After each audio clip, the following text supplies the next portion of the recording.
We've got an absolutely stacked podcast today.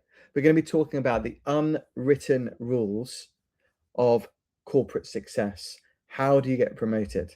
Why does that person get promoted over you? We're going to cover all of that. We're going to talk about workplace complacency and also the massive shift AI is causing in both corporate and SME environments. It's going to be super interesting. I've got Kelly McGinnis joining me. She's president of business operations, biopharma at Thermo Fisher. She had an incredible career and she's going to be helping me uncover and really explore these topics. Hope you enjoy it. But before we dive in, please like, subscribe, leave a 5-star rating, all of that good stuff. Hope you enjoy the pod. Kelly, welcome. Thank you so much for joining me. Thanks for having me. Absolute pleasure. I was just telling you, so to put it on the records, that my football team, Arsenal, won the Premier League last night. So we're recording this on the 20th of May. Anyway, it's a funny day. Anyway, thank you so much for joining me. Really appreciate it. I wanted to cover a bunch of things with you, especially given you've built a wonderful career at Thermo Fisher, large US corporate. I know there's a whole raft of different strategies, some hidden, some more obvious, to kind of get ahead in that world. So yeah, really interested to get your perspective on stuff. And maybe just to start with, because given what I do, I hear about this a lot. They've missed out on promotion, or they found out about that job above them because someone announced it on LinkedIn. There's little like gifs with the cherry on the top saying like, congratulations, your new job. And like someone was like, I didn't even know that was around. Like I should have got that job. So does a lot of people think their work might speak for itself. Yeah. Does it? Like, well, yeah. Yeah. So at the more junior level, I think it's foundational that you need to be good at the skills in your job. But that stops being enough at a certain point. And so most questions I get are, why did this person get promoted and I didn't get promoted, across my hundreds of managers? And the reason is nearly always potential. So in a performance evaluation, you get a performance ranking, which is really just your performance in the year. And that's very much associated with output, particularly at the junior level. But what nobody talks about is also once a year, all of the leaders get in a room and they talk about who has potential and what in the world does that mean? I mean, I define it as who can I pinpoint that can do 2 or more layers above them, and I can see it right now. And that's very infrequently about the performance in the year. It's about, can they think strategically? Can they think at the enterprise level? Can they guide a conversation in something beyond what the generic executive presence might lead to? It is, can you lead to a decision? Do you have the good instincts? Can you lead a team? Can you get people to follow you? It's about the potential. And I always guide people, if they want to figure out whether they're on track for promotion or not, don't ask me how I'm doing. That is the most generic question on the planet, and it invites a very generic answer. But if you ask me, what am I doing that could hold me back for promotion, you will get a much more specific answer. Love that. It's so true. Can I play devil's advocate a little? Please. So it sounds very scientific and well organized, but is it really behind the scenes? Like, does someone know what they need to do to demonstrate that kind of strategic thinking, or whatever you've decided like makes up high potential? Or is it kind of a bit of a gray black box of subjectiveness? Yeah. It can be gray if you don't, with your manager, force what could be an uncomfortable conversation. Let me give you an example. Right. So there was a role I really wanted, and I knew that my results were really strong, and I knew the team followed me also, right? Because I could go to different roles, different companies, people followed me. And I never asked until it was over, why didn't I get that job? And what he said was, you don't have all your peers cheering for you. Okay. So, and I was like, okay, give me an example. And he's like, well, when you get promoted, they're like, okay, I get it, but I'm not super happy for you. Now, not everyone needs to be happy for you, but they need to respect it, understand it. And when you ascend to that higher position, just be like, I get it, and I'm going to follow you. And so that doesn't mean liked by everyone. It means I had to spend my next year or two investing in my peer relationships. And no one told me that ahead of time. I actually had to ask the sort of uncomfortable question. Fine. So you've also almost got a couple of things where you have the performance in your role, and then you just touched on it now with these relationship thing, which is, I think, sometimes a hidden part of getting on in your career, in life, and stuff. This networking, maybe being there for people, they're being there for you. How do you go about doing that in a large corporate, maybe also with, disparate teams, some people in an office, some people not? Like, what's your kind of take on how to go about doing that? Yeah. So first, it needs to be intentional, and you need to block time out for it. So I spend about 3 hours. I do it on Fridays. People do whatever makes sense to them. But for me, it's 3 hours on Fridays. And it's not just people in my organization, but also honing in my network outside of the company that I'm in. And people often forget that part, but it's super, super, super important, not because you're necessarily looking to jump companies, but because that insight and expertise will help you either A, when you're hiring, or B, when you need a partnership or an insight that you can't get within your collective. So I think that's super, super important. And then the other, people tend to focus upwards and downwards. They basically never focus on peers, influencers that aren't in the chain of command but have influence, and that is a huge mistake. Yeah. I agree with you. I love that. 3 hours. That is, brilliant. And so of those 3 hours, so you were like, essentially, just to give people, maybe break it down, because 3 hours is like, for someone that's not doing this, is quite a big thing. So maybe just to chunk it down, you can like jump on LinkedIn, and you can start to connect with people maybe in your firm, maybe people who have left your firm, customers, peers. Is that the kind of activity that you can?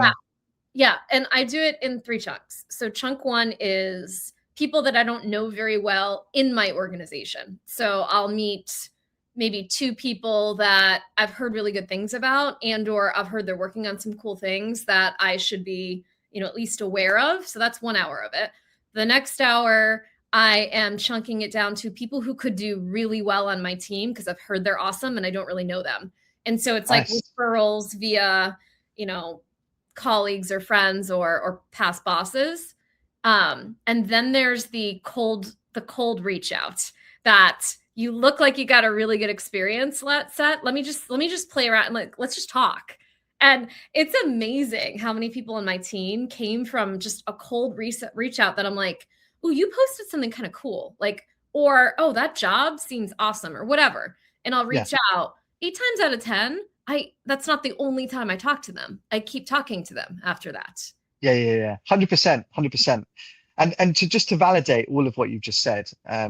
So running a search firm, there's 2 things. People are like, how do I get my first leadership role, or how do I get a next leadership role? Yeah. And you tend to find when you get to that level is that the roles are not advertised. We don't advertise. Most of our peers don't advertise. Yeah. And so you need to be visible. Yes. So you need to be networking like crazy. Yes. A lot of people I speak to, like, how did you get that role? And it's like, oh, my old boss or someone I used to work with or a customer, they called me up, and, it de-risks the whole thing for everyone. Totally. And again, you only find out about it when someone announces they've got the job. Totally. But and then you need to get to know search firms. So you want to be found or referred, etc. So investing that time pays dividend, not in a weird way. I think networking is not about selling. So if you do it like you're doing it right at the beginning throughout your whole career, it starts to pay dividends with these opportunities that present themselves. So totally. And the other advice I always give people is, don't only network when you need something. Like if you're just looking for a job and you're just networking because of that, because you need something, it never works. Like you have to develop the relationship ahead of time. Yeah. And also the thing I really like about your approach is that you're not waiting. You hear all the time, waiting for the company to give me training, I'm waiting for the promotion, or you're taking ownership, like being the CEO of your career and making things happen. Yes. If you don't do it, no one else is going to do it for you. No, they're not. I mean, who's going to do it for you? So, I really like that. It's a really, really great approach. I wanted to kind of move on to, there's a lot of people talk about complacency at work, and there's been like these cheesy phrases throughout the last few years, where it's like quiet quitting and, all of these kinds of things. And you see it quite a lot. Is people maybe they're like quite complacent, they're earning well, that the job's comfortable, they're not really pushing themselves. Like maybe kind of what's your view on that? Is that fine? Is it fine just to be coasting and whatever, or what are the warning signs of it, and is it dangerous? Like So I'll answer this way. So if anybody thinks it's not obvious if you're coasting, you're kidding yourself. Like I can see it. You can see it on your team basically immediately. And so a lot of people ask me, how did you know I was, because usually the examples I usually get are people that are looking to leave or just looking to stay behind the scenes a little bit. You always know. And so if you are convinced you never want to get promoted and you just want to like, how do you know? How do you know? How do you know? You can just sense the energy or? So one, it's energy. Two, it's the language becomes a little different. Three, it's they stop raising their hands for the tough projects. Four, it's when I give it to them, they look a little annoyed, like I've, like embarked in there. They're like a little bit. And they go out of their way to seep into the wallpaper versus being vocal on the team calls or asking a question. It's super obvious. It is. No, you're right. You're absolutely right. Yeah. You're absolutely right. Yeah, it's obvious. And so I'll answer it this way. It's death if you actually want to be promoted.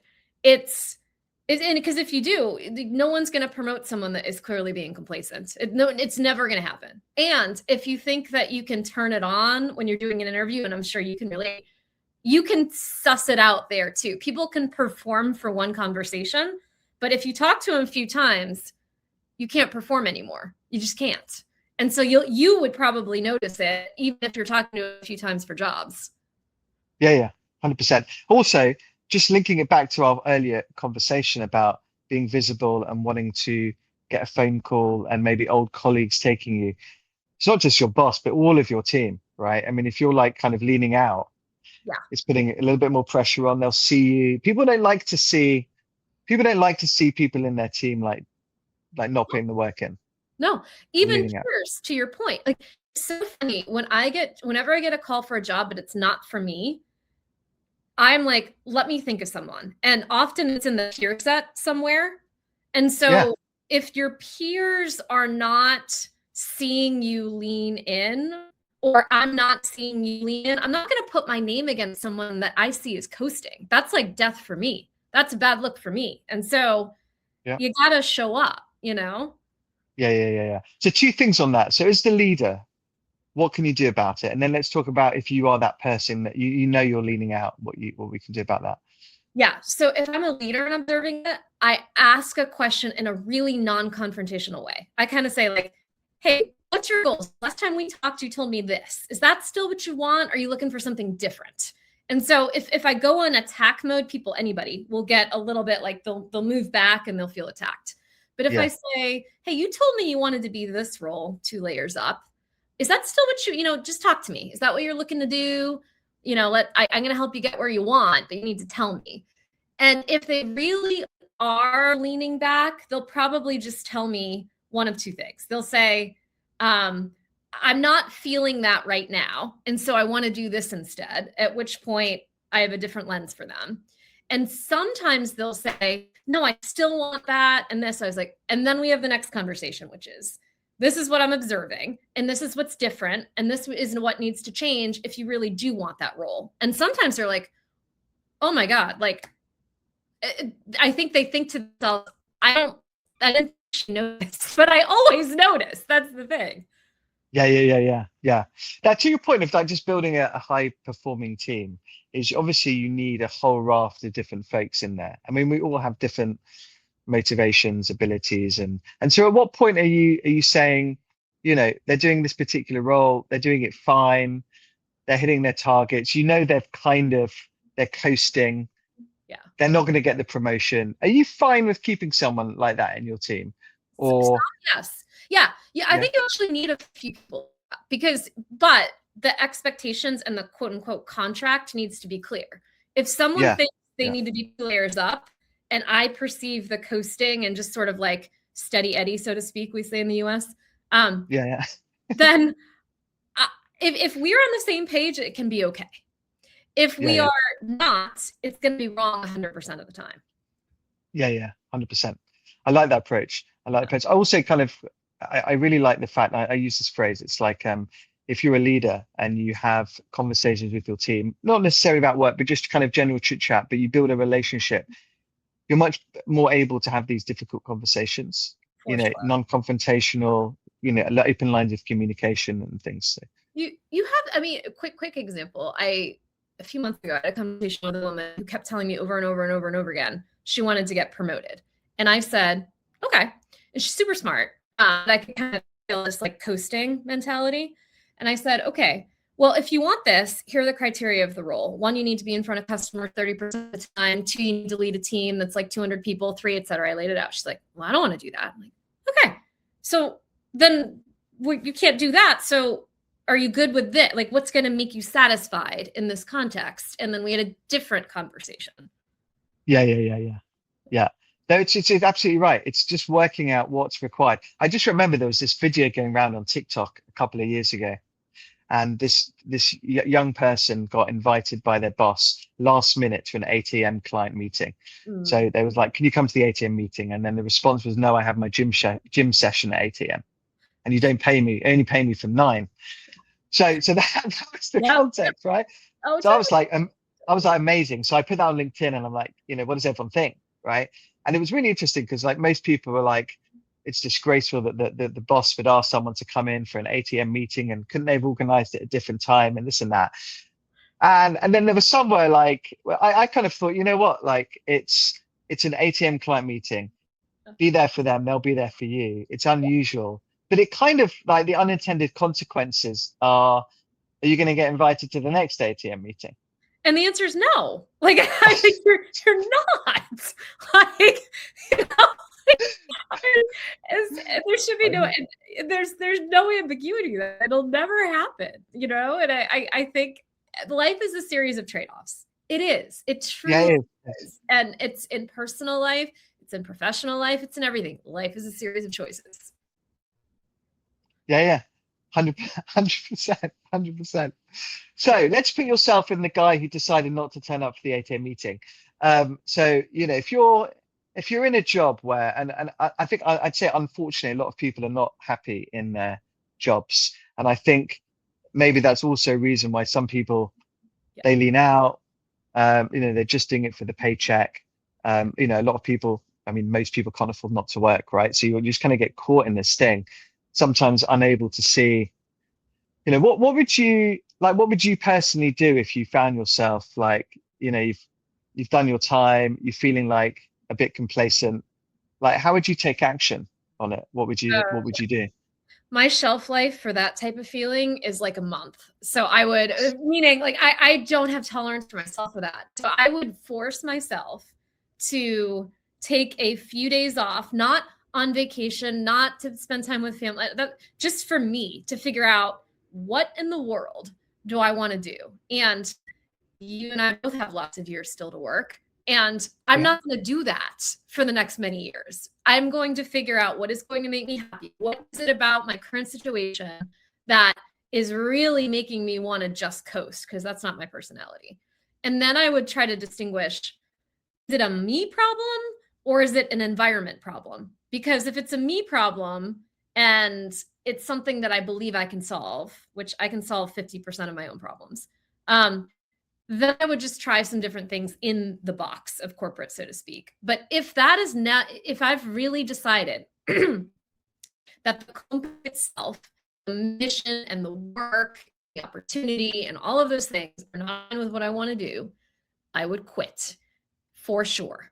And that's why, and I really think I personally don't understand how people can stay in roles that are, you know, a 9 to 5 and you're completely unsatisfied from 9 to 5 and you go home to live your life. Like, to me, it has to be an integration of different things that make you fulfilled. Yeah, no, definitely. I think, a lot of people talk about work-life balance, but the opposite of life is death. And if you're equating work to death, it's not a great equation. It's not. It's not, right? It's It's your life. It's your life, whether you like it or not. It's integrated. Yeah. So, I take your point. I mean, a lot of people maybe just a lot of people can't afford to quit. So I would just say, like, spend time networking, spend time looking for a job, like go out and look for something. There's millions and millions and millions of companies on the planet. And you need to just start to dive in or retrain, or again, invest in yourself, invest the time in it. You'll find something. It's hard, but you'll find something. Do it before you need it, before you're desperate. That's the other thing. Yeah. You need it and you're desperate. You got to. 100%. Let's talk about AI. We had a good chat about AI last time we spoke. And I think even since we spoke, which is probably only a month ago, a million new tools have come out, new models of, AI agents, and like, God knows, an incredible shift. So I want to just understand a little bit maybe of like how people and maybe your organization, if you can speak to that, are using it in such a large firm. Is it very hard to implement? Like, kind of where are you at with using AI? So we're trying to go all in. Now, the problem with going all in is that any business is a people business, and some people want to be on the road path to all in, and some people are holding on to dear life on the old way. And right.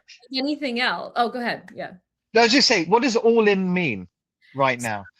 So effectively use AI for research and automation and customer facing tools and products and internal productivity, etc. Like, a lot of these businesses today are database businesses. My businesses are, half of them at least, are database businesses, for which these tools really can sharpen, expedite, and make the products that we offer customers even better. So 100%. The problem is a people problem. And what I mean by that is you can only go as fast as your lowest common denominator on the change curve. Like, I'm a full believer in that. And so I've got people that want to run up the hill, big backpack on their backs as fast as possible, which is great, except a third of my organization doesn't even want to use AI to do basic math. Like, it's amazing, right? Like, yeah. They do manual everything. Why is that? Is this there's obviously always, early adopters, and etc., right? But is this a kind of moment of, I don't think this is really gonna change things, or I'm fine doing it the way I do it, or just a kind of, a learning problem, or not being, where's? Yeah, I believe it's a problem.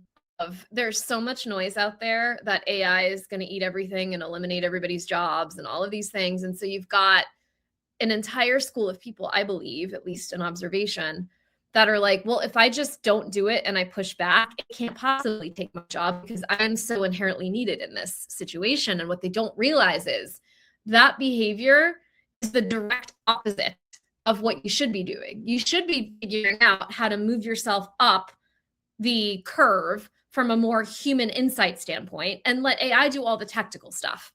And that is the only way that this is going to work. That's the only way.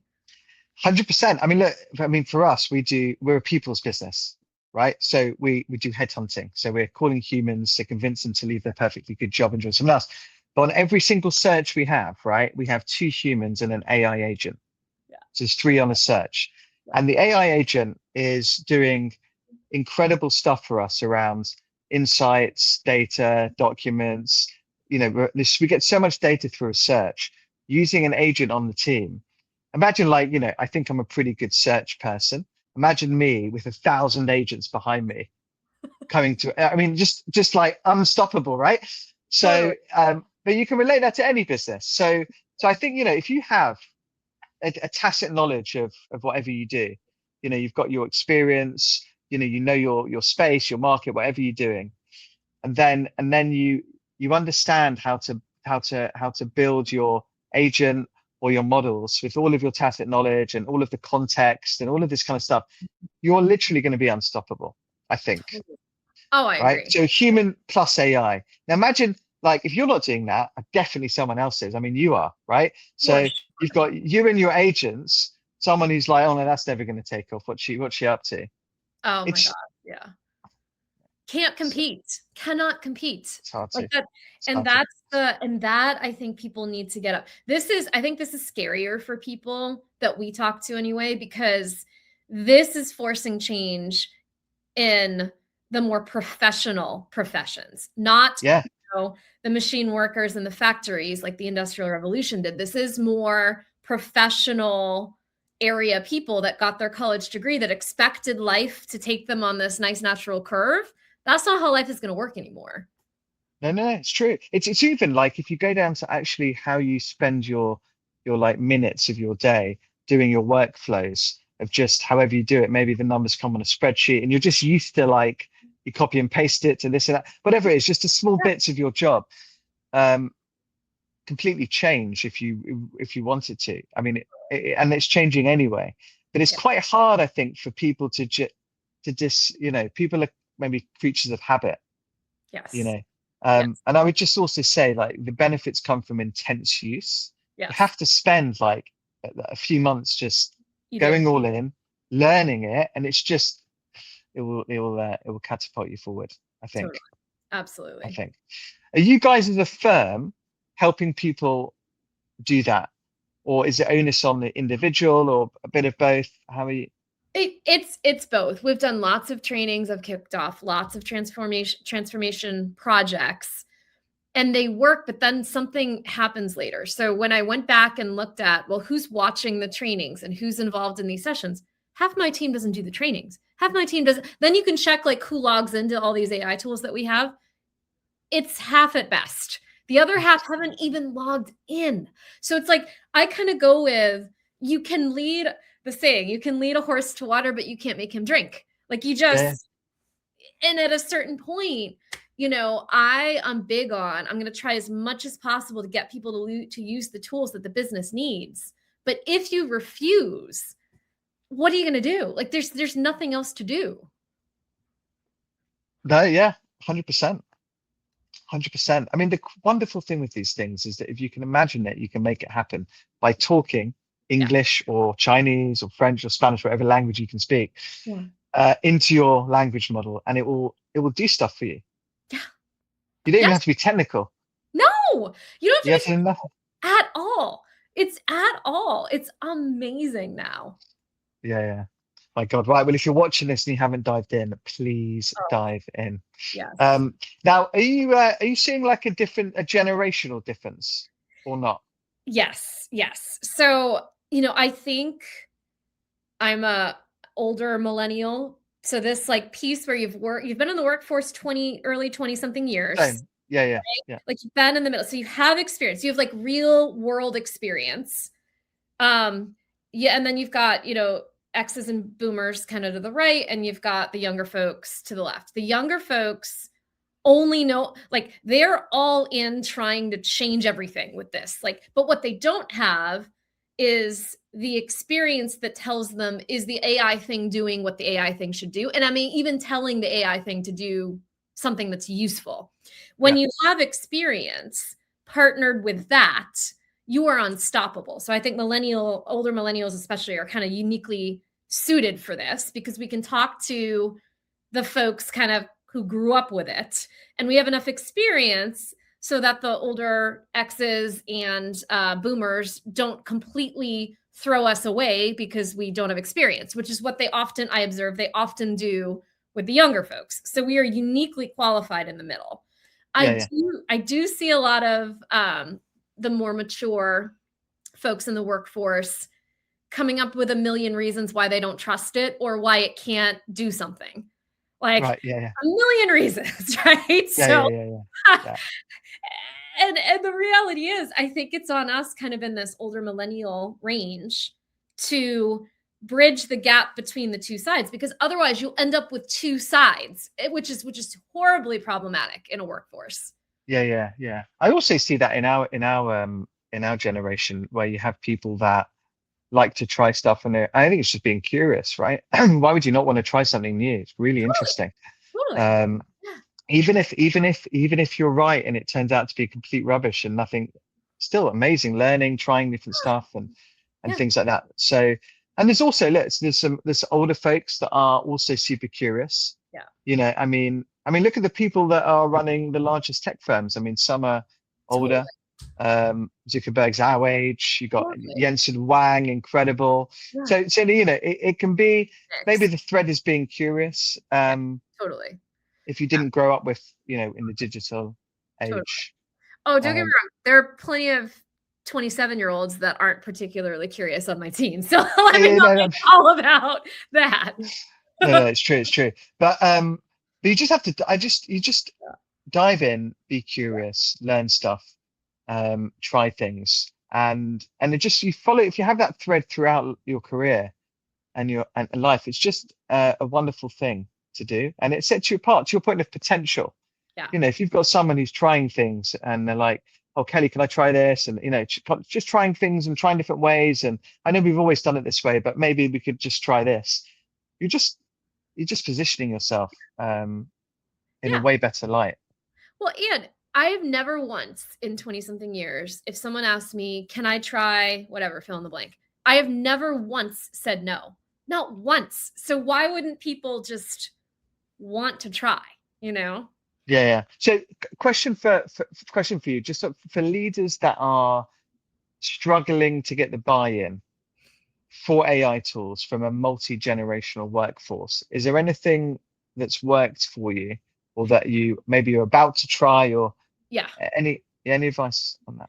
Yeah. So you've got to make your why super, super consistent and super, super frequent. And if you say it 1,000 times, you probably think it's too many times. It's not too many times. You got to keep saying it. And my why for AI tools is mostly not to have less people. It is mostly, as we grow, to do more and take my humans up the complexity curve. And so if you just say that, the fear is around AI is going to eat my job. But that's really not why most companies, I'm sure there are some companies that are doing it, but it's really not why many companies want to do it. They actually want to be better for a customer, use their human capital for things that are up the complexity curve. And so just say it. And people will understand. Right now, there's this inherent fear through headlines and every other reason that if I do it, my job will go away. But your job as designed today might not exist. But you, as a human, with your human capital and your experience, can take that and transition it to something different. That is the game. Yeah, 100%. I know it's difficult for people, because if you're sitting in your seat and you're like, 80% of my role can be automated, or, you know, maybe done better with AI. It's very hard. It's a scary thing, right? Trying to imagine what am I going to do with that other 80%? Are they going to know that I'm not doing anything? Or, you know, so it's a scary moment. And also, depending where you are in your career, you're looking down the tracks and it's like, you know. Totally. Yeah. And it goes back to your point of, you know, if you're at a point where you're like, okay, I'm 5 years from retirement, they're taking a different return investment on, do I really want to transform everything that I've done in my career? And because I really just want to retire in 5 years. I see that dynamic playing out a little bit as well. Yeah, there could be that. But then also, I mean, again, just going back to this curious thing, if you're curious and interesting, I mean, hey, Warren Buffett's only retiring now, or just retired now. I know. You know, to be president of the United States, you have to be 80 plus or something, don't you? Yes, you do. So, but look, some people want to retire. I'm just being funny, but you know. So I mean, I think it's my mum and dad are using AI for stuff. I mean, even just as a question and answer engine. I mean, it's, you know, it's part of it. But I do appreciate, if you've been doing something for so long, it's scary, it's difficult. but there's so much reward for learning. Just keep learning. It keeps you young. It keeps you fresh. It's a really nice thing to go about. Yeah. It's a really good thing to do.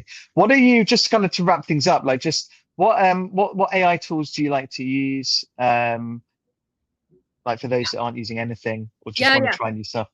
Claude Cowork is my favorite. Right. It's just amazing, and it can consume amazing amounts of information. Just either your own thing. I basically said I used to spend all this time doing things either with my team sending me stuff or manually, and I said, here's access. I put all the files I wanted him to learn from in one folder, and I was like, here's this folder. I want to do this, this, and this.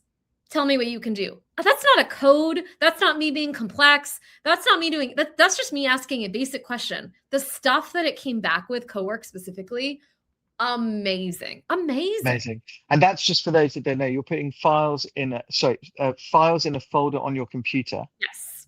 And you're asking Claude Cowork to access the files on your computer to do stuff for you. Yes, exactly. Amazing. Hey, amazing. I don't know how to do, I don't have to tell it exactly what to do. I don't have to tell them code. I don't need to do any of that. I just need to ask like a leader questions about the stuff that I want to know. And he does it. It's amazing. And you've given it their context, so all of your files of whatever, and then it's helping you analyze data, create new stuff. Yeah. I just have him reread the context file every time I open it up again. And so he's like, bought into the context, and then I can just ask it a bunch of other questions. Nice. Love that. We also use Claude. I really like Claude. I do too. I really like Claude. I really they've gone from nowhere. What's really interesting, maybe, I don't know if you're probably not seeing this yet, but you might do. So I saw a pod with Jensen Wang, and he said if he spends $500,000 on a salary for a software developer, he expects them to spend $250,000 a year on tokens for their AI. So it's going to be interesting to see if, like, as part of your package, you're like, yeah, I'll take this job, but how many tokens are you going to give me every year? So interesting. Yeah. So you're going to have basic salary, bonus, equity, token allowance.